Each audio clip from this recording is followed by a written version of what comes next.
Ndikulandileni abale okondedwa ku lingaliro la usiku wa lero, usiku wa pa 10 April 2024. Okondedwa mu usiku wa lero tikuyamba phunziro latsopano limene likuti zilipo zina mmoyowu zooneka zabwino koma ndi zopweteketsa, samalani. Mutu ukuphunzitsa kuti tidzikhala atcheru, tidziyamba tafufuza zinthu bwino tisadayambe kuzichita, tikhale ndi diso la chiwombankhanga la kuona patali, tisamadzibakire pochita zinthu, tisamangodyeka nkumantengeka, chifukwa zina mmoyowu zimaoneka zabwino, zina mwina kamba kuti basi takumudwa tiungofuna tidzisangalatseko, zinthuzo zimaoneka ngati zokoma, koma zimakhala zopweteketsa kutsogoloko. Siziganizo zonse zimene zili zaphindu, sinjira zonse zili zothandiza. Okondedwa, sizisankho zonse zimene timapanga zimene zikhoza kutitengera ife chimwemwe. Ayi, nchifukwa chaketu malemba amati kopanda ine simungathe kuchita kanthu. Mpaja malemba akuti akapanda kumanga nyumba Yehova oyimangayo ayimanga chabe.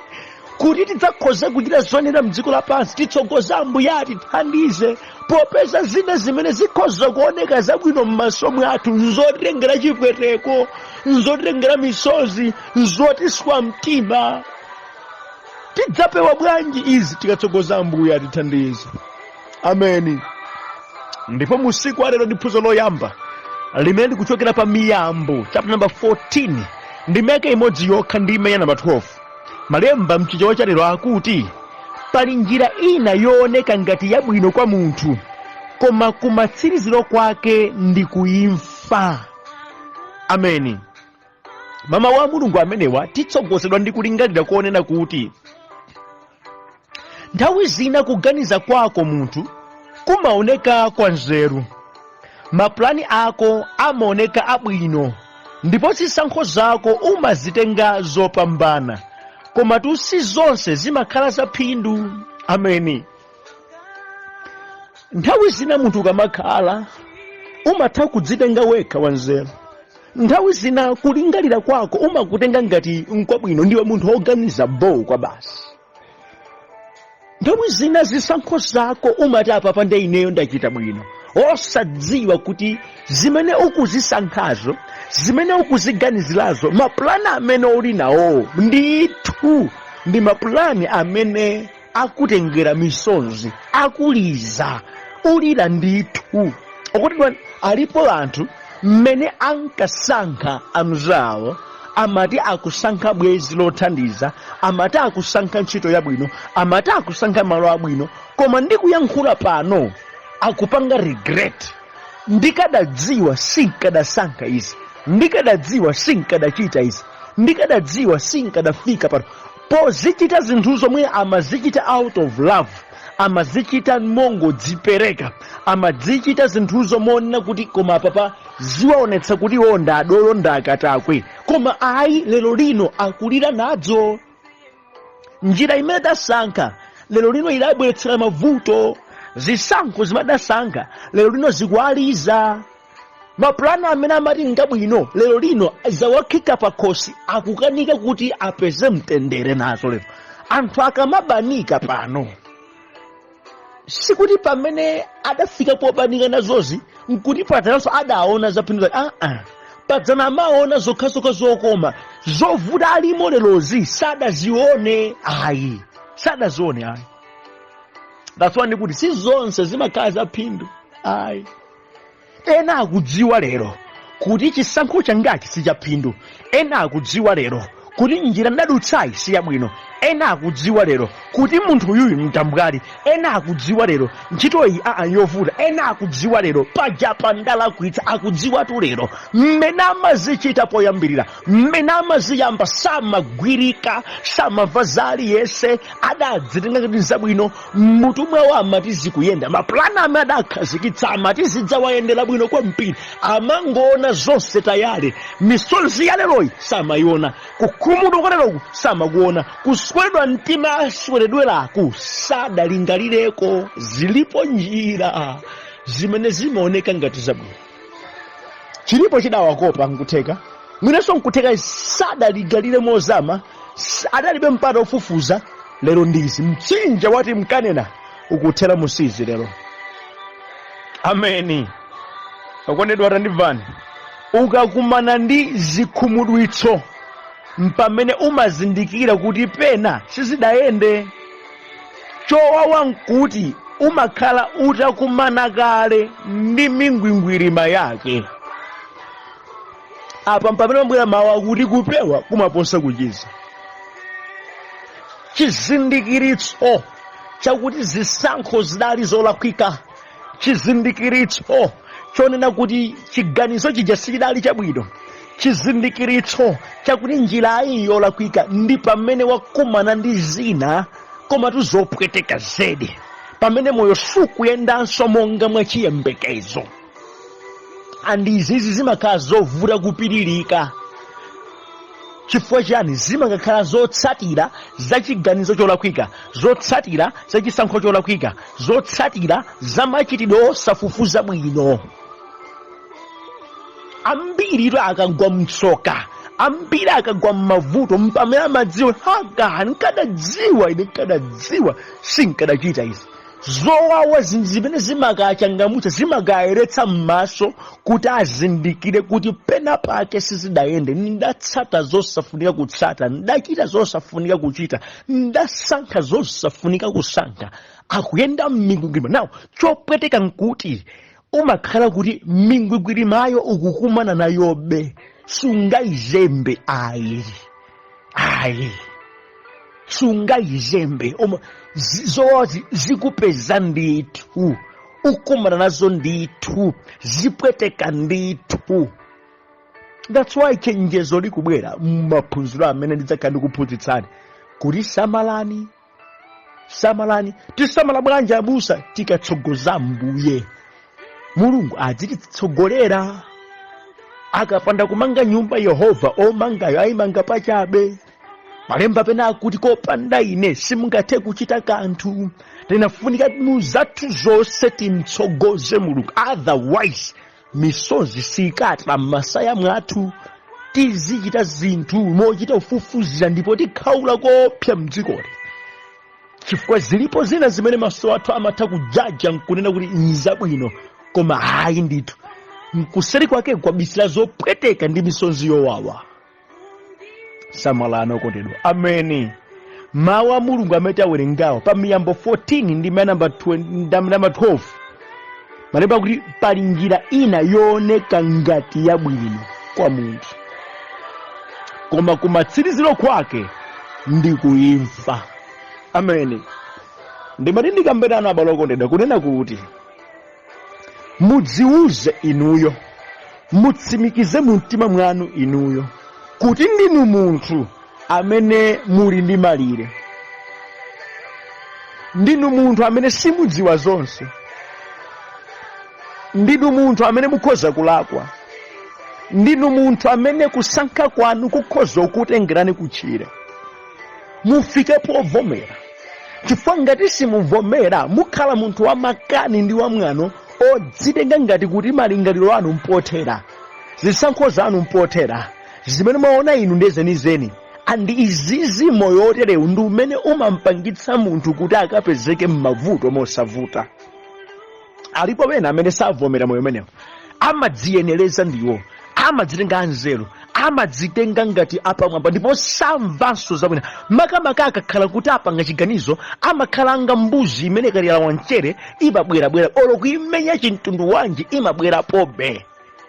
Kamoyo kamene kaka nkamene kapweteketsa anthu ambiri. Alipo ambiri okondedwa akaona zinthu mosazamirira, safunanso ulangizi kwa ena, safunanso atamva kuti ena awalangize. Ayi, iwo amaona ngati zonse zili bwino ndipo malingaliro awo amadzikhulupirira.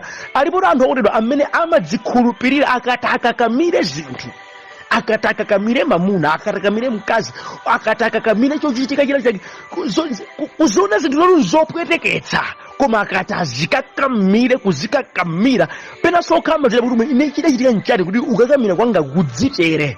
and most of the times zozikakamirazo nzimene zimabweretsa masautso ndi zipweteko pa moyo wawo, popeza kuti akaziyamba salambitsika, akaziyamba salangizika, akaziyamba safunanso kumva liwu lina koma malingaliro awo okha. Zimenezi zatengera zopweteka zambiri. Ndikuyankhula pano amene ndithu moyo wanu umene uchula pano payo, simumva zayena mkamba zinthu, simulangizika mkamba zinthu, ndipo simutenganso upangiri wina uliwonse, koma kumathero kwa zimene mmazichitazo ndi misonzi yokhayokha. Mukatere mwaomba mgolo, basi mabwera muli biro mubwera koso basi, ndipo mmaphweka mukati zakupwetekani kale.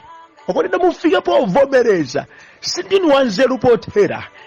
Ayi, mufunikanso kuti mufufuze bwino, mufunika ambuye akutsogolere, mufunikanso ena akulangizeni kuti mudzakhoze kuchita bwino.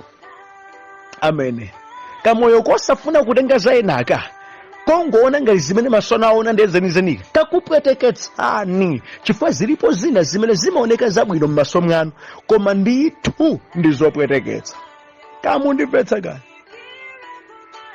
Now, Satana pozindikira chimenechi adabisala m'maso mwa anthu, amawaonetsa zimene amazilakalaka kale anthuwo, kumbali kwa atabisa zopweteka ndi zowawa, kuti akole orengeka, kuti akole osalingalira bwino, kuti akole aphuma, kuti aombetse ngolo anthu amene sadafusire kwa Ambuye. Ndimati ndinene mdierekezi ndi wandale kwambiri. Mdierekezi amadzibisa zopweteka zake, amazibisa ndipo m'maso mwa anthu amabweretsa zokha zabwino.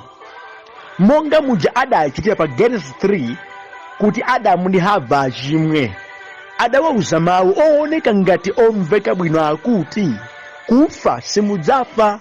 Mulungu akudziwa kuti mukadzadya mudzakhala ngati mulunguyo wakudziwa zabwino ndi zoyipa. Ndipo anthu pofunafuna kukhala ngati mulungu akina Adamu ndi Hava adadyadi, koma sadadziwe zakuchoka kwa ulemu, sadadziwe zakuchoka kwa ulemerero, sadadziwe za matemberero amene ali kutsogolo. Izi zidiablo sadawunikira. Ndi mmene amachitira m'maso mwa anthu ambiri.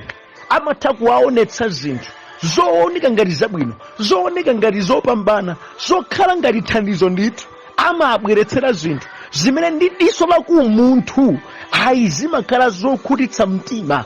Izi zizimalira diso la uzimu kuti uzizindikire, kuti uzione, kuti zisankho zako zikhale zolingana ndi mawu a Mulungu. Abale okondedwa, ndimati ndikulimbikitseni kupemphera nchinthu chofunika kwambiri zedi, kufusira kwa Ambuye nchinthu chofunika kwambiri zedi, kudekha nchinthu chabwino kwambiri zedi, chifukwa pamene umazindikirira za utambwali ndi ndale za mdierekezi. Kupanda kutero, okondedwa, misonzi sikata m'masaya mwathu. Ndimati adakanena kuti mdierekezi wafika kwa Adamu ndi Hava nkwanamiza zimenezi, ndi Adamu anene kuti takumvani, koma timfunsa Mulungu kuti kodi atizikatere ndi kuti tidzaterenso.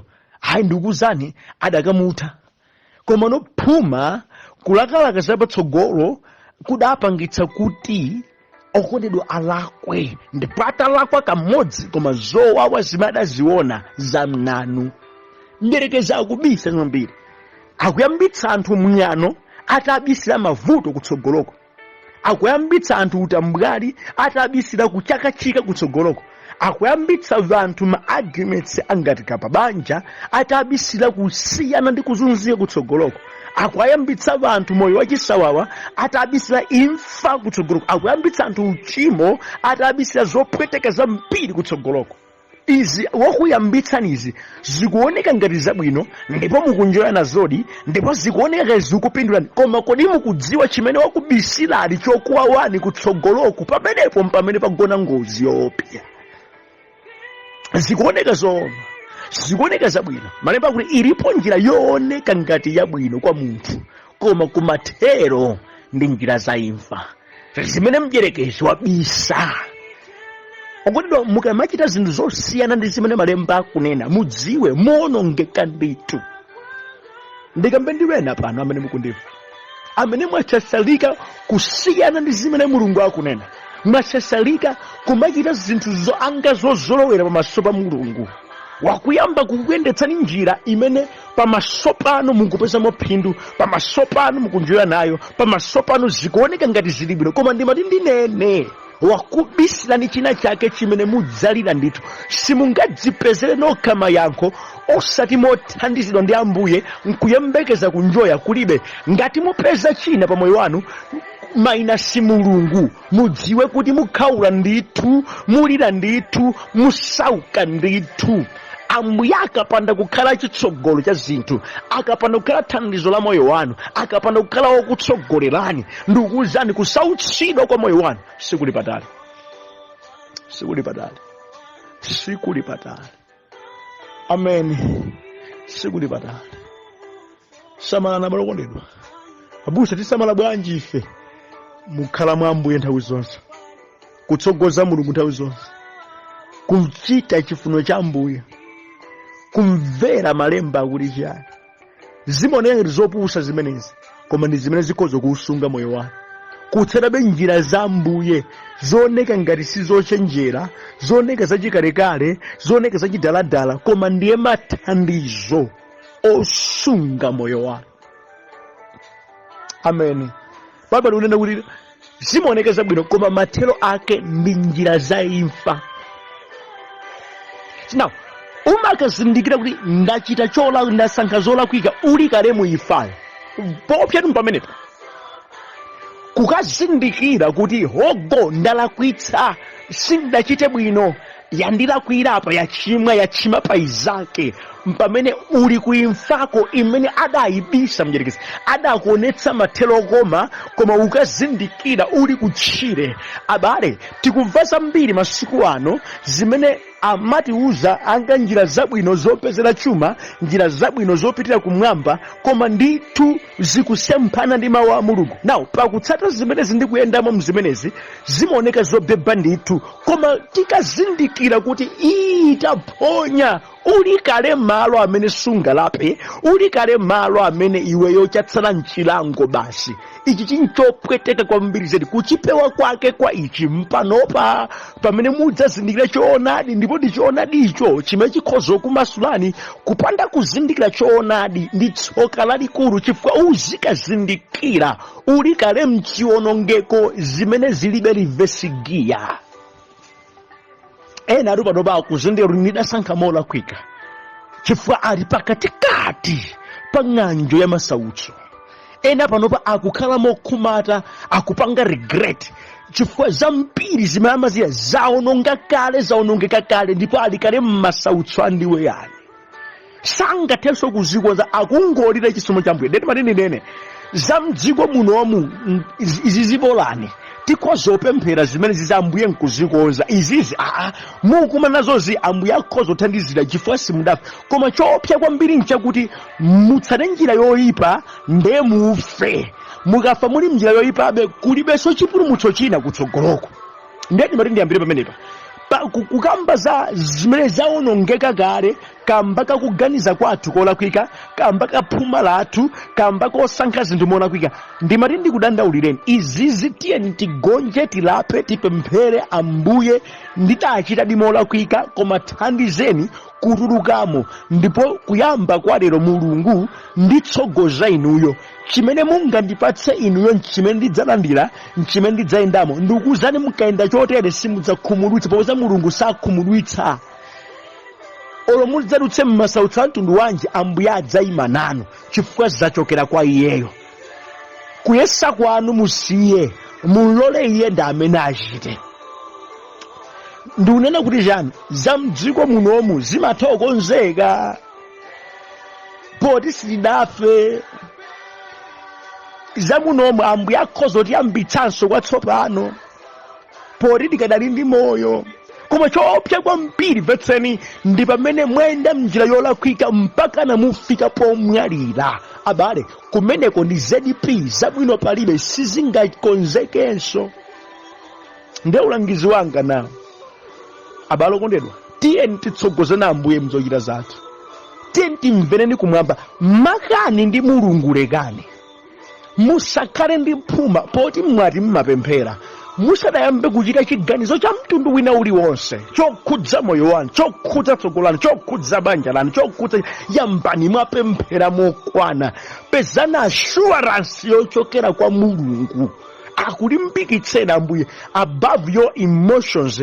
Akhale Mulungu akukutsimikizirani chifukwa akakhala ndi iyeyo adzakuthandizirani. Izi zomangochita mwaphuma izo poti ndatopa bwanji ndingotere mwinantere mukatsogoza malingaliro anu zina zioneka zabwino koma kumapeto kwake mulira nazo mukhaula nazo zikuvutani.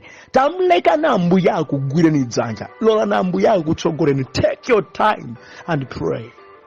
Kufunafuna chitsogozedwe cha iye. Palibe munthu amene akukhumudwitsirapo ndi Ambuye, kulibe. Mtsogozeni Mulungu machitachita. Onani zinthu za moyo mwanu ndi diso la uzimu, osamaona diso la thupi ili ayi. Diso la thupi licha ujerekeza dali chenjerera kale, amalimbwititsa, amalisautsa, amalibwiritsa dothi limene lili. Koma onani zinthu ndi diso la uzimu. Alipo wena okondedwa kwaona diso la kuthupiri oneka ngati anthu abwino, koma kuyang'ana moyo wa uzimu kuzikizira ndi kuona diso la kumwamba ukampeza kuti munthu ali nzofoka za mpiri zonero sizingatheke zimene afunazi. Pempherani kwambiri Ambuye akutsekuleni maso. Ndipo ndizofunika kwambiri ichi ndi ndale imene mjerekeza kuti zunzira kwambiri mdziko lapansi muno. Chifukwa tikutsogoza kuona zinthu zokhumba za mtima wanu. Si zonse zimene mtima wanu malakalaka zili chilungamo. Lolani kuti zimene Ambuye adalakalaka amafuna atatichitira zimenezo zimene zizichitika moyo wathu tidzakhala ndi moyo wabwino. Musadambe kuchita kana kalikonse. Tsogozani Ambuye akutsogolereni, akuthandizeni kuti mudzakhoze kupewa zina zimene m'maso mwanu zikhoza kuoneka zabwino koma zili ndi chinyengo ndi mavuto ambiri. Ambuye akuthandizeni okondedwa, kutsegulani maso kuti mukhoza zindikira ichi. Amen.